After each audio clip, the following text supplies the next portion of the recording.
పరమశివుని మనం చాలా పేర్లతో కొలుస్తాం. అందులో ఒకటైన పేరే సోమేశ్వర. సోమ అంటే చంద్రుడని, ఈశ్వర అంటే శివుడు అని అర్థం. ఇవాళ మనం 900 ఏళ్ల నాటి ఛాయ సోమేశ్వర స్వామి టెంపుల్కి వచ్చేసాము. ఈ టెంపుల్ నల్గొండ జిల్లాలోని పానగలులో లొకేట్ అయ్యి ఉంది. మనం టెంపుల్కి ఈవినింగ్ టైం రావడం వల్ల వెదర్ అయితే చాలా బాగుంది. కార్ పార్కింగ్ ఏరియా కంప్లీట్గా కొబ్బరి చెట్లతో ఉంది. కార్ పార్క్ చేసుకొని మనం గుడి లోపలికి వెళ్ళడం అయితే జరిగింది. ఈ గుడి లోపలికి ఎంట్రీ అవ్వగానే గుడికి ఎదురుగా ఒక చెరువు కనిపిస్తుంది. అక్కడక్కడ పక్షులు, అలాగే నీళ్ళల్లో చేపలు మనకు కనిపిస్తాయి. టెంపుల్కి ఈవినింగ్ వచ్చినందుకు వెదర్ అయితే చాలా బాగుంది, చాలా ప్లజెంట్గా ఉంది. అసలు చాలా డివోషనల్గా అనిపించింది.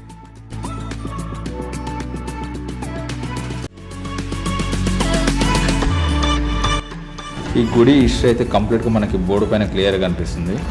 ఇక్కడ ఉన్న వాటర్లో చాలా చేపలు ఉన్నాయి, మనకి హంసలు కూడా కనిపిస్తాయి. ఈ ఆలయాన్ని క్రీస్తు శకం 11వ శతాబ్దంలో కందూరు చోళుడు నిర్మించారు. వారి రాజధాని అయిన పానగల్ నుంచి నల్గొండ, ఖమ్మం, మహబూబ్నగర్ జిల్లాలను పరిపాలించేవాడు. తర్వాతి కాలంలో ఇతర హిందూ వంశస్థులు కూడా దీన్ని పరిపాలన చేశారు. ఈ ఆలయం ఊరికి దూరంగా ఒంటరిగా పొలాల మధ్య ఎలాంటి రాజగోపురం లేకుండా చతురస్రాకారంలో ఉండే 3 గర్భాలయాలు గల ఈ త్రికూట ఆలయం. ఇక్కడ లభించిన ప్రతాపరుద్రుని శాసనం ద్వారా కాకతీయ ప్రభులు కూడా ఈ ఆలయ అభివృద్ధికి కృషి చేశారని సాక్ష్యంగా నిలుస్తుంది. ఈ ఆలయ సమీపంలో వీరికోట తాలూకు శిథిలాలు ఉన్నాయి. ఈ త్రికూట ఆలయంలో ఒకదానిలో దత్తాత్రేయుడు కొలువై ఉండగా మరొకటి ఖాళీగా ఉంది. తూర్పు ముఖంలో లోతుగా ఉన్న 3వ గర్భాలయంలో మూల విరాట్ అయిన శ్రీ సోమేశ్వర స్వామి దర్శనమిస్తాడు. నిరంతరం నీడతో కప్పబడి ఉన్నందున స్వామిని ఛాయ సోమేశ్వరుడు అంటారు. ఈ దేవాలయానికి 2 ప్రత్యేకతలు ఉన్నాయి. ముఖ్యమైనది ఈ దేవాలయం గర్భగుడిలో గోడపై ఎప్పటికీ కదలకుండా ఒకే స్థానంలో ఉన్నటువంటి నీడ.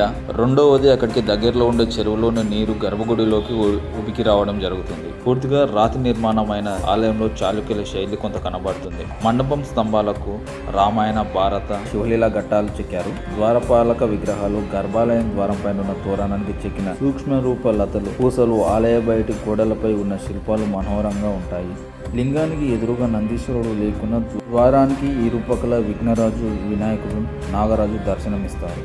మన నిర్మాణాలు గొప్పదనాన్ని తెలిపే వారసత్వ కట్టడానికి తగిన రక్షణ, గౌరవం, ఆదరణతో కూడిన పోషణ, ప్రచారం కల్పించకపోవడం విచారకరం. ఇవి భావితరాలకు ఈ అద్భుతాన్ని అందించాల్సిన బాధ్యత మనపై ఉన్నది. సో ఇన్ఫర్మేషన్ వర్తీ అనిపిస్తే please to subscribe and follow. Thank you.